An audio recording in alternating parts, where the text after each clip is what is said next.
Hello friends, this is SP Singh and welcome to smartest everyday.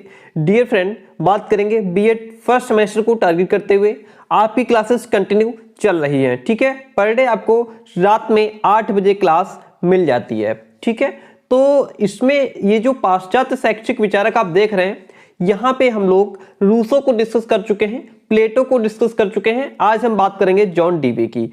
आप पूरे भारत में किसी भी यूनिवर्सिटी से देख रहे हो, अगर आप बीएड फर्स्ट सेमेस्टर में हैं या बीएड फर्स्ट ईयर है आपके यहाँ, तो जाहिर सी बात है आपके यहाँ भारतीय शैक्षिक विचारक भी मिलेंगे आपको फर्स्ट पेपर में, और पाश्चात्य शैक्षिक विचारक भी मिलेंगे। जो भारतीय शैक्षिक विचारक हैं, जैसे महात्मा गांधी जी हो गए, रविंद्रनाथ टैगोर हैं, स्वामी विवेकानंद है, इनको हम डिस्कस कर चुके हैं, इनकी बात हम कर चुके हैं। आज हम बात करेंगे, और पाश्चात्य शैक्षिक विचारकों की भी बात कर चुके हैं, रूसो, प्लेटो। आज हम बात करेंगे आपके जॉन डीवी की। ठीक है, पेपर में आपके देखने को मिलेगा। बहुत ही आसान भाषा में और बहुत ही सरल शब्दों में हम इनको आसान तरीके से डिस्कस कर लेंगे। जॉन डीवी को आप देख पा रहे हैं सामने, देखिएगा। जॉन डीवी का जन्म 1859 में अमेरिका में वर्मांट के बर्लिंगटन नगर में हुआ था। कहाँ हुआ था? जॉन डीवी का जन्म 1859 ईस्वी में अमेरिका में वर्मांट के बर्लिंगटन नगर में हुआ था। ठीक है, जॉन डीवी की अधिकांश जो शिक्षा है वह वर्मांट और जॉन हॉपकिंस विश्वविद्यालय में हुई। जॉन डीवी की जो अधिकांश शिक्षा है वो कहाँ हुई? वर्मांट है ना, जहां इनका जन्म हुआ था, और जॉन हॉपकिंस विश्वविद्यालय में इनकी शिक्षा हुई। ठीक है, सन 1878 में 19 वर्ष की अवस्था में उन्होंने दर्शन विषय लेकर के स्नातक परीक्षा उत्तीर्ण की। 1878 ईस्वी में जब वो 19 साल के थे, तब उन्होंने दर्शन विषय चूज करके और स्नातक यानी ग्रेजुएशन की परीक्षा उत्तीर्ण की और अध्यापन कार्य प्रारंभ कर दिया, टीचिंग शुरू कर दी। जॉन डीवी को 1894 ईस्वी में शिकागो विश्वविद्यालय में दर्शन शास्त्र का अध्यक्ष बनाया गया। 1894 में शिकागो में विश्वविद्यालय जो था, शिकागो विश्वविद्यालय, वहां इनको दर्शन शास्त्र फिलॉसफी का अध्यक्ष बना दिया गया। वहां उसने एक स्कूल की स्थापना भी की जो यूनिवर्सिटी एलिमेंट्री स्कूल नाम से प्रसिद्ध है। स्थापना किसने की? जॉन डीवी ने स्थापना की थी। हम इनमें सिर्फ वही चीजें डिस्कस करते हैं हमारे क्लास में जो आपके लिए इंपॉर्टेंट, जितने में आपका काम चल रहा है। ठीक है, फालतू चीजों को डिस्कस करने से कोई मतलब नहीं बनता है। ये जो स्कूल जिसकी स्थापना जॉन डीवी ने की थी, इस स्कूल में डीवी ने 4 से 13 वर्ष तक के बच्चों की शिक्षा पर प्रयोग किया था। उसने इस विश्वविद्यालय पर 1902 ईस्वी तक काम किया। कब तक काम किया? 1902 तक। 1903 ईस्वी में वह शिक्षा विभाग के डायरेक्टर के रूप में नियुक्त हो गए। जॉन डीवी का अधिकांश जो जीवन था वह विभिन्न प्रकार के विद्यालयों की स्थापना और शिक्षण विधियों के शोध कार्यों में ही व्यतीत हुआ कि कौन कौन सी शिक्षण विधियों का यूज करके हम बच्चों को बेहतर सिखा सकते हैं, और अलग अलग विद्यालयों की स्थापना वो करते रहे, और विधियां जो शिक्षण विधियां थी उनका शोध काम करते रहे। शोध कार्य का मतलब होता है खोज करना, है ना, या प्रयोग करना, नई नई विधियों को अपनाना। तो इसी में उनका जीवन व्यतीत हुआ। 1952 ईस्वी में इस यशस्वी शिक्षा शास्त्री एवं शिक्षक का देहांत हो गया, 1952 ईस्वी में। ठीक है, तो अब बात करेंगे जॉन डीवी के दार्शनिक विचार क्या थे, उन पर बात कर लेते हैं। जॉन डीवी के अनुसार किसी भी विचार को अनुभव की कसौटी पर कसकर ही ग्रहण करना चाहिए। विचार कोई भी हो, उसको अनुभव के साथ जो है ग्रहण करना चाहिए। जॉन डीवी वस्तुतः धर्म, ईश्वर या अंतिम सत्य पर विश्वास नहीं करते थे। ना तो वो धर्म, ना तो ईश्वर, और ना ही अंतिम सत्य पर विश्वास करते थे। उनके जो दार्शनिक विचार हैं, उनकी कुछ प्रमुख विशेषताएं हैं जिनकी हम बात कर लेते हैं। देखिएगा, जॉन डीवी के जीवन दर्शन की कुछ प्रमुख विशेषताएं हैं। विशेषता ये है कि पहली बात तो ये है कि जो सिद्धांत प्रयोग की कसौटी पर खरे उतरे वही सत्य है। ऐसे सिद्धांत जिनको आप प्रयोग करें और प्रयोग करने की कंडीशन में वो खरे उतरें वही सत्य हैं, ऐसा जॉन डीवी मानते हैं।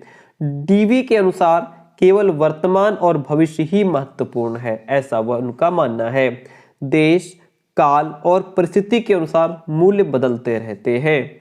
डीवी ने विचारों की अपेक्षा क्रिया को ज़्यादा महत्व दिया है। उन्होंने थॉट्स की अपेक्षा, किसकी अपेक्षा? थॉट्स की अपेक्षा जो क्रिया है, जो एक्टिविटी है, उस पर उन्होंने ज़्यादा काम किया और ज़्यादा बल भी उसी पर दिया है, ज़्यादा इंपॉर्टेंस भी उन्होंने एक्टिविटी पर दिया है थॉट्स की अपेक्षा। ठीक है, उनके अनुसार अनुभव ही ज्ञान है। आपको जितना ज़्यादा से ज़्यादा एक्सपीरियंस हो जाता है, अनुभव हो जाता है, वही ज्ञान है, और जो ज्ञान है वही आपका अनुभव भी है। सत्य जो है यह देश, काल और परिस्थिति के अनुसार बदलता रहता है। देश, काल यानी कि समय, परिस्थिति की जो भी कंडीशन है उसके अकॉर्डिंग सत्य आपका बदलता रहता है। और ये जो बात होती है ना अंतिम सत्य की, इसको उन्होंने नकार दिया है, यानी कि अंतिम सत्य जैसी कोई बात नहीं होती। ऐसा कौन कहते हैं? ऐसा जॉन डीवी कहते हैं कि अंतिम सत्य जैसी कोई बात नहीं होती। जो सत्य है वो देश, काल और परिस्थिति के अनुसार बदलता रहता है, उसमें परिवर्तन आता रहता है। जॉन डीवी के अनुसार भावना और इच्छा शक्ति का समावेश मन में किया जाना चाहिए, क्योंकि वे मन से अलग नहीं हैं। जॉन डीवी का कहना है कि व्यक्ति के शरीर के समान ही मन और बुद्धि का भी प्राकृतिक विकास होता जाता है। जॉन डीवी परलोक आदि पर विश्वास नहीं करते। वो कहते परलोक वगैरह कुछ नहीं होता। उनके अनुसार प्रत्यक्ष जगत ही सत्य है, यानी कि जो चीज़ हमको सामने दिख रही है वही सत्य है, यही लोक है जहां हम रह रहे हैं। परलोक जैसी कोई भी बात नहीं होती, अंतिम सत्य कुछ नहीं होता। ये सब विचार किसके थे? जॉन डीवी के। जॉन डीवी के शिक्षा संबंधी क्या विचार थे? शिक्षा के बारे में जॉन डीवी क्या सोचते थे, क्या समझते थे? ठीक है, बात करते हैं, देखिएगा, just one please. John Dewey के अनुसार शिक्षा का अर्थ क्या है? जॉन डीवी का विचार है कि बालक कुछ जन्मजात शक्तियों के साथ ही पैदा होता है। जॉन डीवी मानते हैं कि जो बालक है जब वो पैदा होता है तो उसके अंदर कुछ जन्मजात शक्तियां निहित होती हैं, कुछ प्राकृतिक शक्तियां उसके अंदर होती हैं। समाज में रहते हुए उसे नए नए अनुभवों को प्राप्त करता है। जो व्यक्ति होता है, बालक होता है, समाज में रहते हुए नए नए अनुभवों को प्राप्त करता है, जिनसे उसकी नैसर्गिक शक्तियां विकसित हो जाती है। जो भी शक्तियां उसको मिली है, जो जन्मजात है, वह जो है धीरे धीरे डेवलप होती रहती हैं। इससे वह प्राकृतिक और सामाजिक वातावरण पर नियंत्रित करने का प्रयास करता है और जो संभव है उसे पाने का भी प्रयास करता है। ऐसा जॉन डीवी का विचार है। शिक्षा अनुभव और विकास का एक साधन है। शिक्षा अनुभव और विकास का एक साधन है जिसमें आदान प्रदान तथा सहयोग की क्रिया भी निहित होती है। जॉन डीवी के अनुसार कहा गया है शिक्षा का अर्थ है समाज की विशिष्ट आदतों को ग्रहण करना।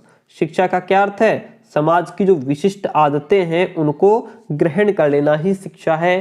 प्रतिक्रिया तथा व्यवहार के तरीके जिसके कारण बच्चा मनुष्य बनता है, जिसके कारण बच्चा क्या बनता है? मनुष्य बनता है। अर्थात बच्चे का सामाजिक और व्यक्तिगत विकास हो जाता है। जब बच्चे के अंदर जन्मजात शक्तियां विकसित हो जाती हैं, वो धीरे धीरे समाज के साथ समायोजन करना शुरू कर देता है, लोगों के बीच में संपर्क स्थापित करना शुरू कर देता है, तो धीरे धीरे बच्चा मनुष्यत्व की ओर बढ़ जाता है। मनुष्यत्व की ओर बढ़ता है, धीरे धीरे बच्चा मनुष्य बनने लगता है, यानी कि सामाजिक और व्यक्तिगत विकास उसके अंदर होने लगता है। आगे बात करेंगे जॉन डीवी के अनुसार शिक्षा के क्या उद्देश्य हैं। देखिए, जॉन डीवी प्रयोजनवादी हैं। ध्यान रखिएगा, जॉन डीवी क्या है? जॉन डीवी प्रयोजनवादी हैं। उसका शिक्षा के किसी पूर्व निश्चित उद्देश्य में विश्वास नहीं है। जो शिक्षा के पूर्व पहले से निश्चित किए गए उद्देश्य हैं उनमें उनका कोई विश्वास नहीं है। वह कहता है शिक्षा का सदैव तात्कालिक उद्देश्य होता है और जहाँ तक क्रिया शिक्षाप्रद होती है वहाँ तक शिक्षा उस साध्य को प्राप्त भी करती है। जॉन डीवी क्रिया द्वारा सीखने पर बल देते हैं। जो जॉन डीवी हैं वो क्रिया द्वारा सीखने पर बल देते हैं। उनके अनुसार शिक्षा का उद्देश्य इस प्रकार निर्धारित किए जाएं जो क्रिया को स्पष्ट करते हों, यानी कि बच्चे को एक्टिविटी करके सिखाओ, क्रिया के माध्यम से सिखाओ और उनका जो कहते हैं कि उनके उद्देश्य भी इस प्रकार से निर्धारित किए जाएं जो क्रिया को स्पष्ट करते हों। डीवी के अनुसार शिक्षा का एकमात्र उद्देश्य बालक की शक्तियों का विकास करना है। डीवी के अनुसार शिक्षा का एकमात्र उद्देश्य क्या है? बालक की शक्तियों का विकास करना। ठीक है, आप ऐसी शिक्षा बच्चों को दो जिससे कि उनकी जो शक्तियां हैं, जो जन्मजात शक्तियां हैं, जो उनके अंदर निहित शक्तियां हैं, वो बाहर निकल करके आ पाएं। शिक्षा द्वारा बालक में जनतंत्रीय मूल्यों का विकास किया जाना चाहिए। शिक्षा के द्वारा मनुष्य में परस्पर सहयोग और सामंजस्य की स्थापना होनी चाहिए। व्यक्ति एक दूसरे के साथ समायोजन करना सीखे, व्यक्ति समाज के साथ एडजस्टमेंट करना सीखे, एक दूसरे के साथ परस्पर सहयोग करना सीखे, उनमें एक दूसरे के साथ भ्रातृत्व भाईचारे की भावना का विकास हो। डीवी के अनुसार शिक्षा का मुख्य उद्देश्य व्यक्ति को जीवन के लिए तैयार करना होता है।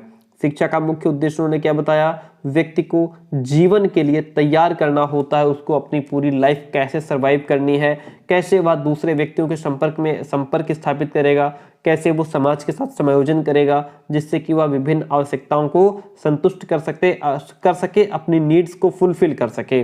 ठीक है, टीचिंग मेथड उन्होंने कौन कौन सी अपनाई? देखिए, उन्होंने कहा बच्चे को करके सीखने पर बल दिया है। उन्होंने किस पर? करके सीखने पर बल दिया है, लर्निंग बाय डूइंग। इसको आप सिर्फ समझ लीजिए, जो मैं बता रहा हूं आप इसके अंतर्गत अपने आप लिख लेंगे। ठीक है, करके सीखना। देखिए, जैसा कि जॉन डीवी की जो संपूर्ण शिक्षा व्यवस्था जो है ना, वह क्रिया प्रधान है। क्या है? वह क्रिया प्रधान है। क्रिया प्रधान का मतलब है कि इनकी जो शिक्षा व्यवस्था है उसमें एक्टिविटी को मुख्य स्थान दिया गया है।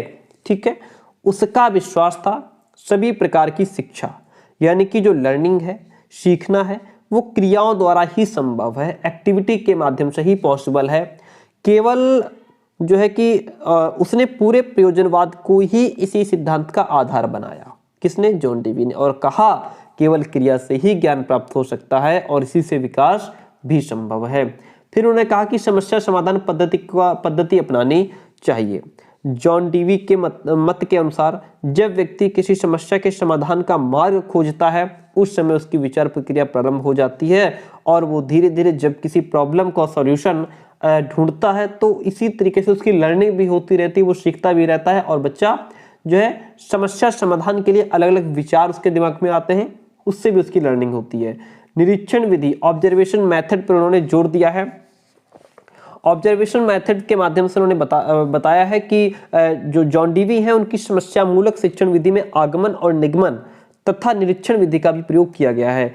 क्रियाशील विधि, एक्टिविटी मेथड, डीवी कहते हैं कि क्रिया द्वारा ही मस्तिष्क की उपज होती है और क्रिया से ही मस्तिष्क का विकास भी संभव है। प्रोजेक्ट विधि के माध्यम से डीवी के शिष्य जो किलपैट्रिक थे उसने इसका प्रतिपादन किया है। जो प्रोजेक्ट मेथड, जो प्रोजेक्ट विधि है, इसका किसने दिया है? किलपैट्रिक ने दिया है। आपने बहुत सारी जगह पढ़ा भी होगा, प्रोजेक्ट मेथड किसने दिया? किलपैट्रिक ने दिया। किलपैट्रिक थे कौन? किलपैट्रिक जो थे वह जॉन डीवी के ही शिष्य थे। ठीक है, प्रोजेक्ट से मतलब क्या होता है? प्रोजेक्ट से अभिप्राय होता है विशिष्ट उद्देश्य की पूर्ति के लिए मन से स्वीकार की गई सामाजिक पर्यावरण में होने वाली एक प्रक्रिया।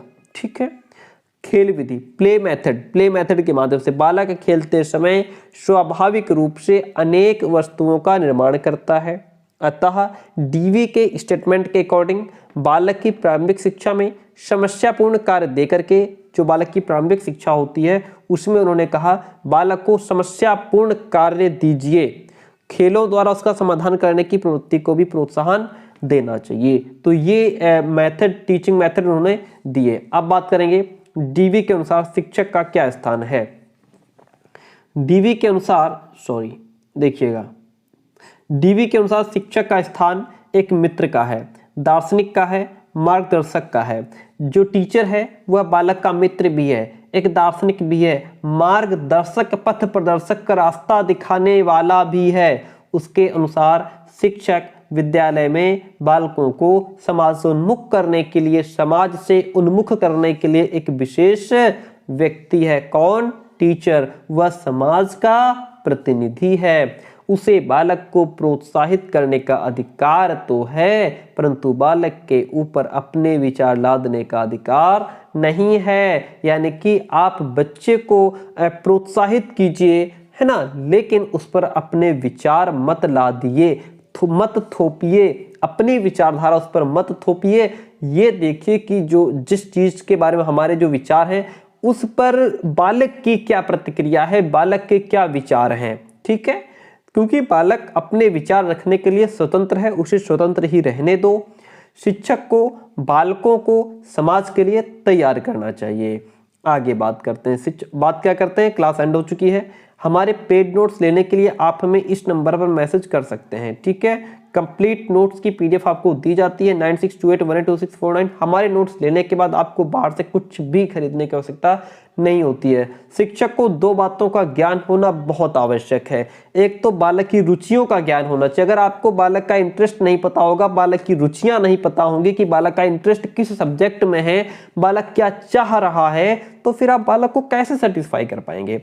समाज की बदलती हुई परिस्थितियों का ज्ञान टीचर को होना चाहिए। अगर समाज की बदलती हुई रूपरेखा, बदलते हुए स्वरूप का ज्ञान टीचर नहीं रखेगा तो कैसे वो बच्चों को परिवर्तन के बारे में बता पाएगा। जो नए नए परिवर्तन समाज में हो रहे हैं उनसे बच्चों को अवगत कराना भी तो टीचर का काम है।